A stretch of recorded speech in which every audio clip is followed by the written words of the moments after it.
Hi, I'm Tim. Welcome to our channel, and thanks for logging on.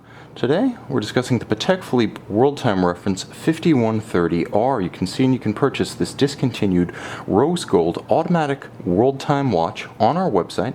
Subscribe to our YouTube channel if you enjoy these videos, and please click on the card in the upper right hand corner of the screen at any time during this video to see our full sales listing for this watch, with additional accessories included in the sale, high resolution images for your desktop, and naturally complete pricing details for this Patek Philippe 5130R.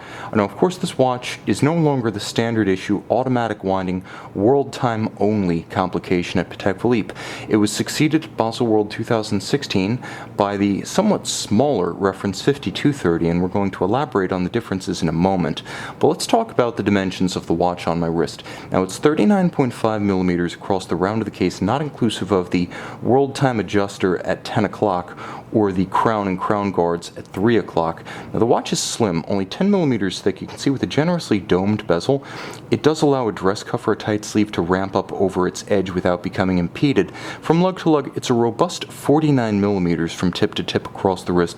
So my wrist is 16 centimeters, but believe me, you'll have no problem wearing it on a wrist as small as 15 centimeters or as large as wrists come, because the watch has the gravitas to stand up to almost any tree trunk forearm. This watch has presence, it has style. It also has a substantial heft to it.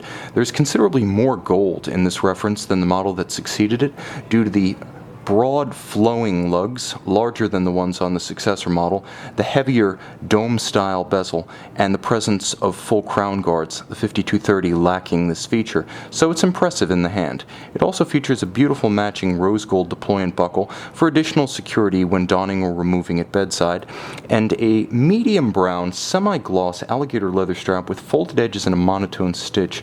You can see the case of this watch is sensuous.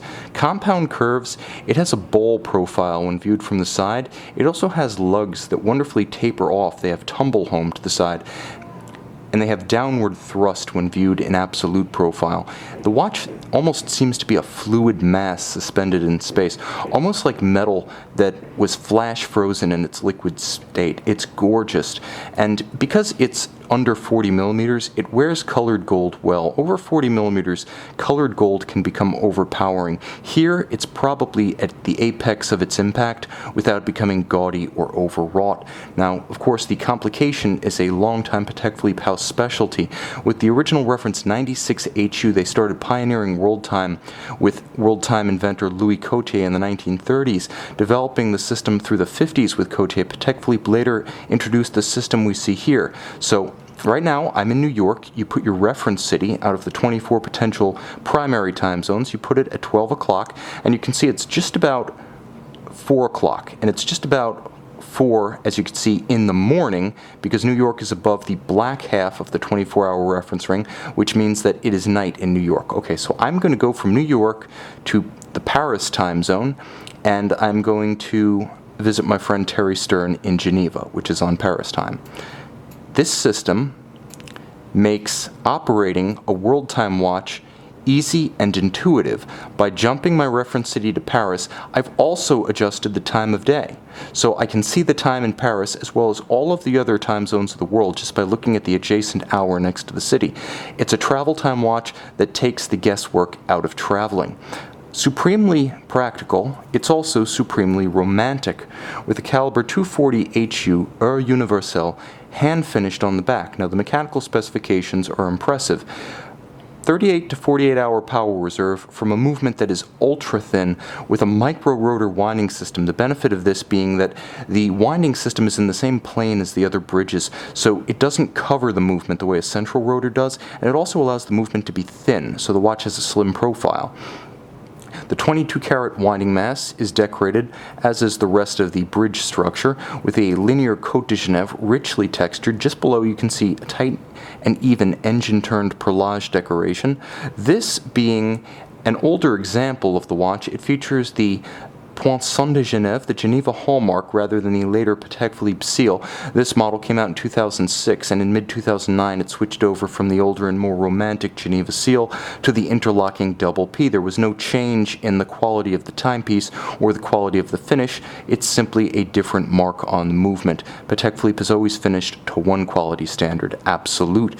You'll note there is a beautiful and rounded anglage, hand laid to a mirror shine on the edge of every bridge. And I'll see if I can catch that in the light here. If I can't, take my word for it, it's exquisite. And you'll also see it in evidence within every jewel countersink across the bridges. The balance is gyromac style, which is to say Patek Philippe's proprietary free-sprung architecture, first introduced in the early 1950s. It allows the watch to take and hold a more precise regulation than a mobile stud index, while also giving it more resistance to timing deviation due to vibrations and bumps.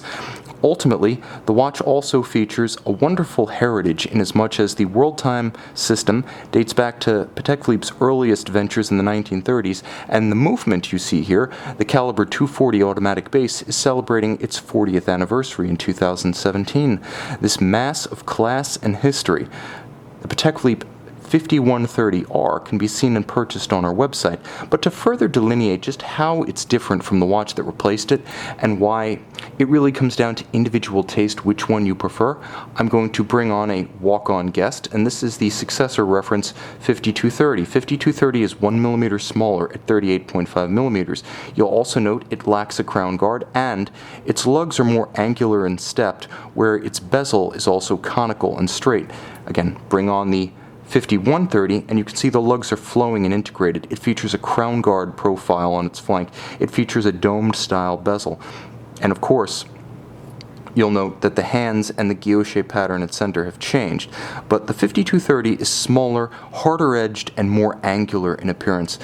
The 5130 is more sensuous, rounded, blended, flowing, and because of the presence of crown guards, integrated lugs, and that domed bezel, it also looks as well as feels more massive. They're both fantastic watches, but ultimately, only one will be the watch you want.